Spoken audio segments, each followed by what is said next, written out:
The story of the drama revolves around a young woman named Soo Yunjin. At the start, we see her walking down the street, desperately searching for someone in the crowd. Suddenly she stops, her eyes widen, and she finally sees him, the person who marked her life. But to understand what's going on, we have to go back in time. We jump to 2007, when Soo is waiting for the bus with her backpack clutched to her chest. She gives us the context herself. She comes from a very humble family, her father is ill, and the medical expenses are heavy. Even so, her parents did the impossible to send her to one of the best high schools, hoping she could have a different future. When Soo arrives at the new school for the first time, it's obvious she doesn't fit in. Her clothes are simple, her gaze is full of nerves and curiosity, and everything feels a bit overwhelming. And as if the first day weren't tense enough, her welcome comes in the worst way. A boy zooms by on a motorcycle, skids like he's in a race, and breaks a water pipe. The spray soaks her from head to toe. That boy is Cheng Zheng. He comes from a wealthy family. He's popular, handsome, eye-catching, and looks like he does whatever he wants. Furious, Soo runs to confront him, but just then a baseball flies straight toward her head. Chung reacts instantly, catches it, and keeps it from hitting her. That's when we learn that besides being cocky and rich, he's also a talented athlete. Even so, his attitude is arrogant. He walks away and tells Soo to be more careful, as if everything were her fault. At school, Soo makes her first friend, Mo Yujua, a quiet girl who also comes from a humble family and understands what it means to work hard to study. Through Mo, we meet the group around Chang. Meng Shui, the typical popular girl, elegant and self-confident. Song Ming, the chubby, good-natured friend who's always chasing after Meng. Zhou Zi, Cheng's best friend, a class clown who laughs at everything and everyone. Mo takes Soo to the classroom and by chance, she ends up sitting right in front of Cheng. He gives up the seat, but with a bad attitude, as if he were doing her a huge favor. Time passes. The first math exam arrives, and when the tests are handed back, everyone learns the scores. Cheng gets a perfect mark, while Soo gets a very low grade. Chung mocks her not from on high, but by laughing that he only scored 4 points more than she did. Basically, he implies that academically they're both dunces. After class, Soo heads to the bathroom, but Chung stops her and snatches her study notebook. She tries to get it back, they tussle, she reaches for it. And in the scuffle a sanitary pad falls out of her bag. The silence turns heavy. Mortified, Soo runs off. To top it off, Zhou Zi picks up the pad thinking it's a band-aid and makes a fool of himself without realizing. At that moment it dawns on Cheng. He understands he humiliated Soo in a very cruel way and feels like an idiot. In the next class, Cheng tries to make up for his mistake. He returns the notebook, but since Soo completely ignores him, his pride kicks in and he ends up tossing the book onto her desk and telling her to open it. Annoyed, Soo stamps his foot with the chair leg so hard that he yelps. When she finally checks the notebook, she's surprised. Cheng has corrected her exercises one by one, pointing out the mistakes and explaining the answers. During recess, Mo and Soo run into Zhou, who shows them Cheng's foot still sore from the stomp, hinting that Soo should pay for the damage somehow. Tired of dealing with them, Soo pulls out her daily expense card and hands it over. She thinks that settles it and leaves, but Chung doesn't like that solution at all. At lunch, Soo sits down to eat just a piece of bread. Meanwhile, Song hands out food to all the classmates as if he were a millionaire. Turns out he spent the entire balance on Soo's card treating everyone. Mo is outraged and shares her own food with her friend. Then she goes up to Cheng and tells him that money was Soo's allowance for the whole month. Song couldn't care less. He says if she doesn't eat, that's not his problem. Cheng, on the other hand, decides to act. He returns Soo's card with all the money they spent, plus a little more. But Soo isn't looking for charity. She gives the extra back and makes it clear she doesn't want anyone's pity. Later she goes up to the school rooftop to clear her head, and Cheng shows up, half teasing, half serious, asking if she wants help with math. Soo turns him down at first, but then remembers her teacher's words about improving her grade. She finally agrees. From then on, Cheng starts tutoring Soo in math. He explains with simple, no-nonsense logic, and little by little she stops feeling stupid. With practice, Soo scores 85 on the next exam, her best result so far. The improvement excites her and, almost without realizing it, the time she spends with Cheng stops being a bother and becomes something she looks forward to.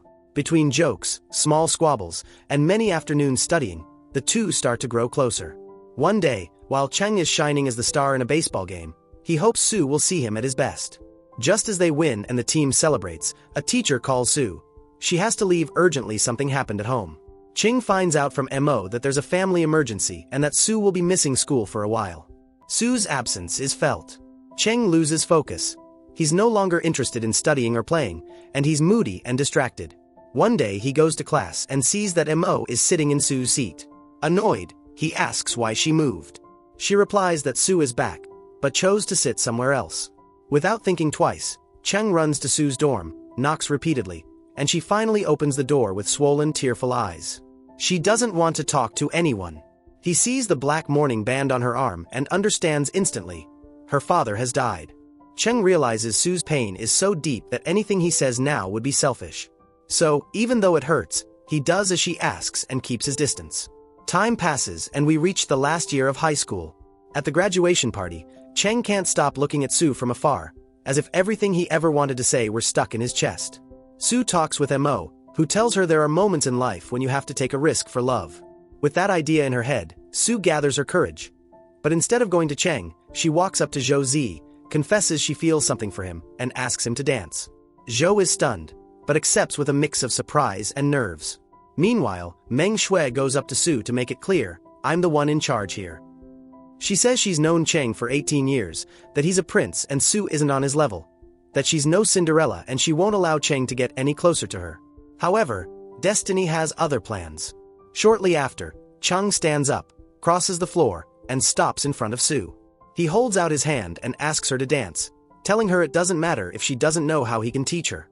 They dance together, feeling more and more at ease, under Meng's shattered gaze as she watches with a broken heart. Suddenly the lights go out and the hall goes dark.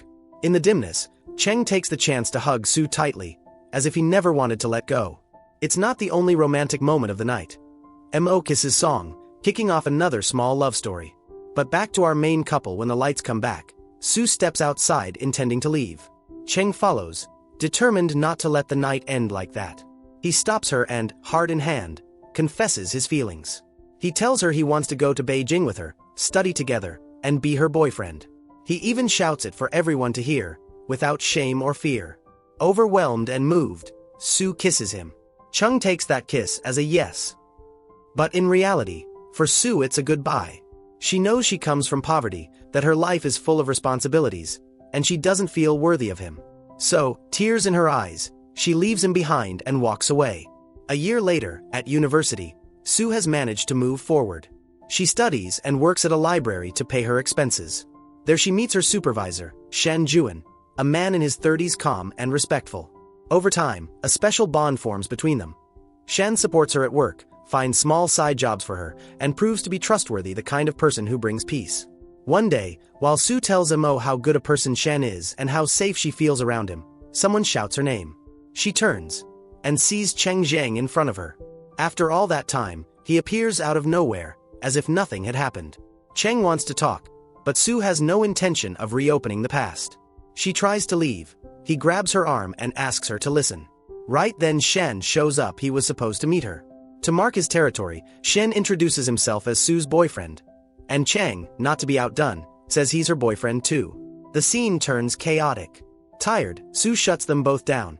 She clarifies that Cheng was just her high school classmate and nothing more. Shen reminds Sue they have an outing to the countryside.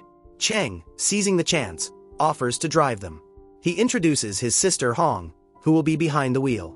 That way he manages to stay close. On the trip they visit a temple where each writes a wish.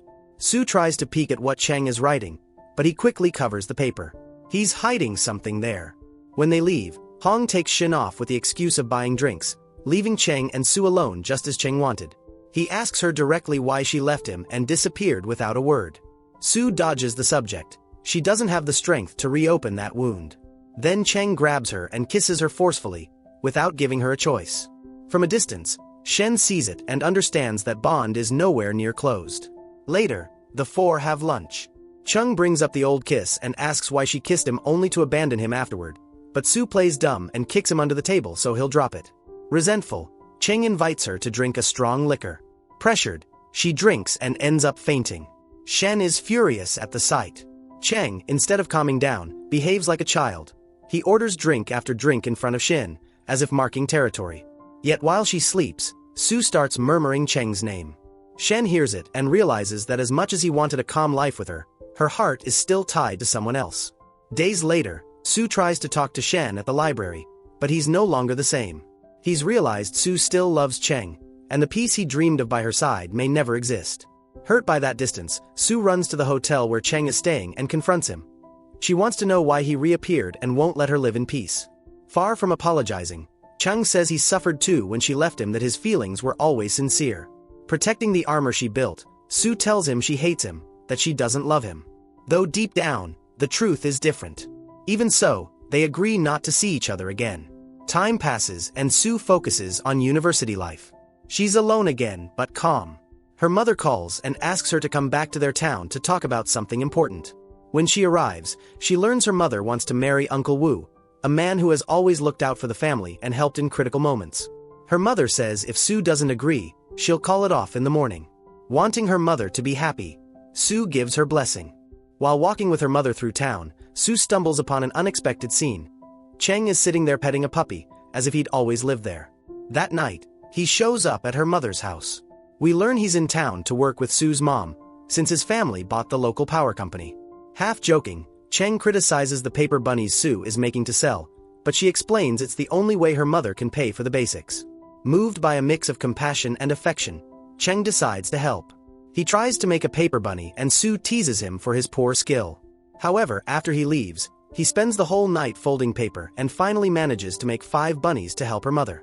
The next day, Sue finds him asleep among the paper figures, and her heart softens again. From then on, their relationship regains strength. Cheng asks Sue to promise him one thing. When she graduates, she'll move to Beijing to live with him. This time, he doesn't want an easy way out. Sue starts job hunting in Beijing with great discipline. She sends resumes, follows up, waits for calls. But no company responds. One day, Mo calls to say she found a job opportunity in Shanghai, where she lives now. Sue accepts. Right after, Cheng calls to tell her he found a job for her in Beijing. She has to tell him she already accepted another offer in Shanghai and won't turn it down. Cheng gets furious and hangs up. Feeling guilty, Sue decides to take a train to Beijing to explain face to face. During the trip, Cheng calls. He apologizes for acting like an idiot and says he's on his way to Shanghai to see her. To avoid crossing paths in different cities, Sue gets off at a station in between. There, among tired travelers and loudspeakers, they finally meet again. They hug and laugh, happy to have met halfway. That night they stay at a nearby hotel and share an intimate moment, like a couple who can finally breathe together without running away. Years pass and we reach 2012. Cheng and Sue move into a new apartment. He turned down his parents' proposal to go to the United States to take over the family business. He gave up that fast track to success to stay with her. It finally looks like they're building the life they dreamed of. Sometime later, they're invited to Hong's wedding, Cheng's sister. When they arrive, they're surprised to see who the groom is, Shen Juan. While dancing with Hong, Shen hints that Cheng isn't a good match for Sue, that he only cares about money. Hong doesn't believe a word. She tells him he's wrong. Later, Shen talks directly with Sue and admits he's marrying Hong for interest for her wealth. He says that deep down he and Sue are the same. She replies that he's wrong again. She may have made mistakes, but her love for Cheng is real. Before leaving, she asks him to take care of Hong and not hurt her. When the wedding ends, Cheng and Sue step out into the rain. He carries her on his back so her feet won't get wet and runs with her, promising he'll never leave. But life isn't a straight line. Months later, Sue meets Uncle Wu at the office and gets hit with 2 blows at once. First, he tells her that her mother has cervical cancer. Second, he explains that before he died, Sue's father borrowed money from Cheng's family business to help her mother, and now the debt has to be repaid. Uncle Wu asks Sue to help raise the money. Sue tries to get it by asking friends for loans, but the amount is huge. 180,000 yuan. No one can lend her that much. When she gets home, Cheng tells her he's aware of everything. He hands her a bag with 30,000 yuan and asks her to give it to Uncle Wu. Sue, however, lies. She says she already found the money and that Shen Juan lent it to her. Cheng is stunned. It hurts him to realize Sue chose to tell Shen about her problem before telling him. Full of anger, he goes to confront Shin and throws the money in his face, telling him to stay out of Sue's affairs. Shin answers that she asked him for help and that it's not his fault. His words, more than the argument itself, leave Cheng broken inside. That night, Song calls Sue to tell her Cheng got drunk and lost control. When she arrives, she finds him drunk and out of line. She asks him to go home with her, but resentful, he pushes her away and hugs Meng Shui in front of everyone, as if to provoke her. Instead of making a scene, Sue simply asks their friends to please look after him when he leaves and walks away. Later, Song scolds Cheng for disrespecting Sue. They almost fight, but Meng separates them and calls Cheng out for acting like a complete idiot. Then they leave him alone with his rage. When Cheng finally gets to the apartment, he drops onto the couch. Sue calmly approaches and hands him a promissory note stating she owes him 30,000 yuan. He explodes, rips the note to pieces, and yells that after 6 years together he's never felt that she truly loves him. That time and again she's hurt him. Exhausted, he decides the best thing is to end the relationship.